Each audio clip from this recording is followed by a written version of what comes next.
ಸ್ನೇಹಿತರೆ, ನೀವು ಇಂಗ್ಲೀಷ್ನ ಒಂದು ಮೋಟಿವೇಶನಲ್ ಕೋಟ್ ಕೇಳಿರ್ತೀರ, hard work will pay the price ಅಂತ. ಇದರರ್ಥ ನೀವು ನಿಮ್ಮ ಕಠಿಣ ಪರಿಶ್ರಮಕ್ಕೆ ದೇವರು ತಕ್ಕ ಫಲ ಕೊಟ್ಟೇ ಕೊಡ್ತಾನಂತ. ಸಾಮಾನ್ಯವಾಗಿ ನೀವು ದೇವಸ್ಥಾನಕ್ಕೆ ಹೋದಾಗ ನೋಡಿದ್ರೆ ದೇವಸ್ಥಾನದ ಹೊರಗಡೆ ಭಕ್ತರು ತಮ್ಮ ಪಾದರಕ್ಷೆಯನ್ನು ದೇವಸ್ಥಾನ ಹೊರಗಡೆ ಕಲ್ಲಿನ ಮೇಲೆ ಬಿಟ್ಟು ಹೋಗಿರ್ತಾರೆ. ಹಾಗೂ ದೇವಸ್ಥಾನ ಒಳಗಡೆಯ ಗರ್ಭಗುಡಿಯಲ್ಲಿನ ದೇವರಿಗೆ ಪ್ರಾರ್ಥನೆ ಮಾಡ್ತಾರೆ. ಗರ್ಭಗುಡಿಯ ದೇವರು ಹಾಗೂ ಪಾದರಕ್ಷೆ ಬಿಡುವ ಸ್ಥಳ ಎರಡೂ ಕಲ್ಲಿಂದ ಮಾಡಿದ್ದಾರೆ. ಆದರೆ ಗರ್ಭಗುಡಿಯ ಕಲ್ಲು ಶಿಲ್ಪಿಯ ಉಳಿಯೇಟು ತಿಂದು ದೇವರ ಮೂರ್ತಿಯಾಗಿ ಗರ್ಭಗುಡಿಯನ್ನು ಸೇರುತ್ತೆ. ಉಳಿಯೇಟು ತಿನ್ನಲು ಒಲ್ಲದ ಶಿಲೆಯು ಪಾದರಕ್ಷೆ ಬಿಡುವ ಸ್ಥಳದಲ್ಲಿ ಉಳ್ಕೊಬಿಡ್ತದೆ. ಅಂದರೆ ಇದರರ್ಥ ಯಾರು ಸಮಾಜದಲ್ಲಿ ಕಠಿಣ ಪರಿಶ್ರಮ ಪಡುತ್ತಾರೋ ಅಥವಾ ಹಾರ್ಡ್ ವರ್ಕ್ ಮಾಡ್ತಾರೋ ಅವರಿಗೆ ಸಮಾಜದಲ್ಲಿ ಒಳ್ಳೆಯ ಸ್ಥಾನಮಾನ ಸಿಗುತ್ತೆ. ಯಾರು ಕಠಿಣ ಪರಿಶ್ರಮ ಪಡೋಕ್ಕೆ ರೆಡಿ ಇಲ್ವೋ ಅವರು ಸೈಡ್ಲೈನ್ ಆಗಿರ್ತಾರೆ.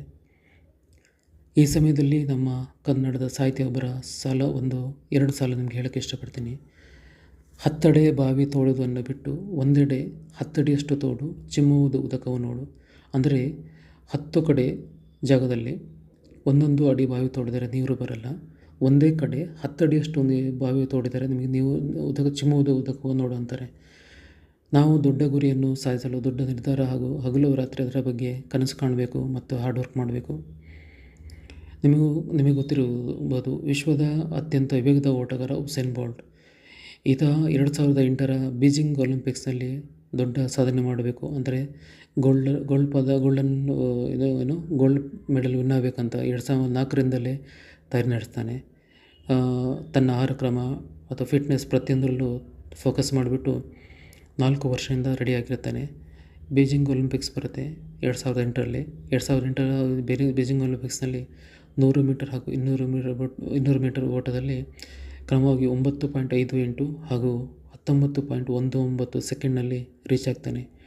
ಪ್ರಪಂಚದಲ್ಲಿ ಇದುವರೆಗೂ ಇವನಷ್ಟು ವೇಗವಾಗಿ ಓಡುವ ಜನರು ಯಾರೂ ಇಲ್ಲ ಪ್ರಸ್ತುತವಾಗಿ.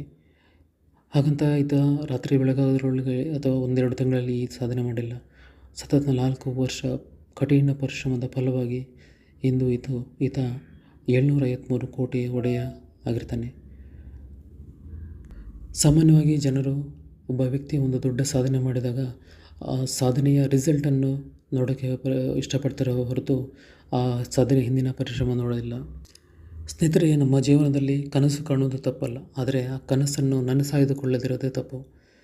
ಜೀವನದಲ್ಲಿ ನಾವು ಸಾಧನೆ ಮಾಡಲಿ ಅಥವಾ ಮಾಡದಿರಲಿ, ಹೀಗೆ ವಯಸ್ಸಾಗುತ್ತೆ, ಒಂದಿನ ಕೂದಲು ಬೆಳ್ಳಕ್ಕಾಗತ್ತೆ ಹಾಗೂ ಒಂದಿನ ಪ್ರಪಂಚ ಬಿಟ್ಟು ಹೋಗ್ತೀವಿ.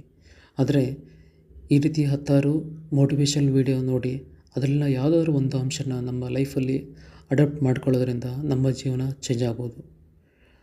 ಸ್ನೇಹಿತರೆ, ಇಂದಿನ ವಿಡಿಯೋ ನಿಮಗೆ ಇಷ್ಟ ಆಗಿದೆ ಅಂದ್ಕೊಳ್ತೀನಿ. ಈ ಥರ ನನ್ನ ವಿಡಿಯೋಗಳನ್ನ ಸಪೋರ್ಟ್ ಮಾಡಿ, ಸಬ್ಸ್ಕ್ರೈಬ್ ಮಾಡಿ. ಮುಂದೆ ಇದೇ ರೀತಿಯ ಒಳ್ಳೊಳ್ಳೆಯ ವಿಡಿಯೋಗಳನ್ನ ಅಥವಾ ಒಳ್ಳೆಯ ವಿಷಯಗಳನ್ನ ನಿಮ್ಮ ಮುಂದೆ ತರಲಿಕ್ಕೆ ಸಹಾಯವಾಗುತ್ತೆ.